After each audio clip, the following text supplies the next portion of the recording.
This is a question here for Mayor Inday. How will the hybrid buses in Davao work and how will it lessen the traffic congestion? Ang high priority, we call it the high priority bus system. Ito na project is a local government project. So ang intent natin, ma'am, is to phase out the jeepneys and put the jeepney operators and the jeepney drivers sa bus system.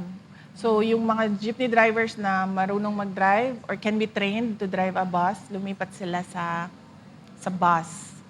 And then ang jeepney operators, we want them to invest sa bus system so that wala'y mabiyaan. Because kung, I'm sure you've been around the world, Pastor, nakakita ba ka og jeep? Wala yun. Overseas. Wala. Because expensive siya, actually. Expensive siya. And dili kaayo siya magdala og profit sa jeepney driver or sa operator man. Because small man siya ang jeep. So gamay ra iyahang mahol. Dako kay siya carbon footprint sa environment nato because biyahe and then biyahe na pod and then biyahe na pod in a day how many times magpasipas magbahi. And because small siya, daghan sila sa dalan. Oo. So mag-cause siya og Congestion. yes, tama, correct, Pastor. Congestion, traffic congestion tungod sa kadaghan nila. Nya gamay ra ilang mga ginadala, tagpila tag 12, sometimes 15 ka buok ginadala nila ingana. So we are trying to make the jeepney sector understand na they will make more money and it will be better sa environment and better for their health, especially sa drivers, kung mag-bus system ta. So mo na ang ginapapasabot namo sa ilaha karon. And so far, very responsive man ang transport sector.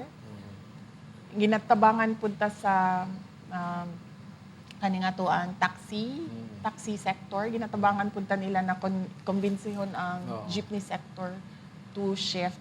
So I think, for this year, nag-budget og 100 million gikan sa funds sa city government to start it, ang ato ang bus system.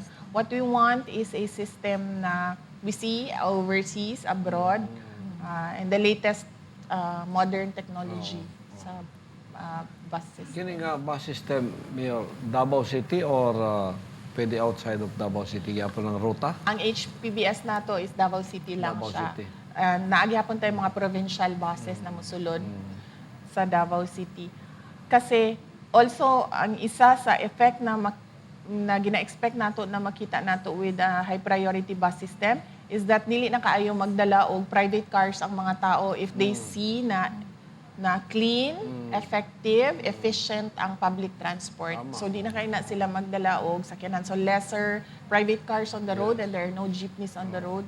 Only buses and taxis. Kasi ang mga urbanized cities, mga bus mga gitang ilang ginagamit. Yes. Minsan nasa. Oo. Tama yun. Very good. Hopefully, by 2022, mahuman nato. But if not, then mudagan ko agad og mayor para mahuman ako siya may 2025 ang high priority bus system.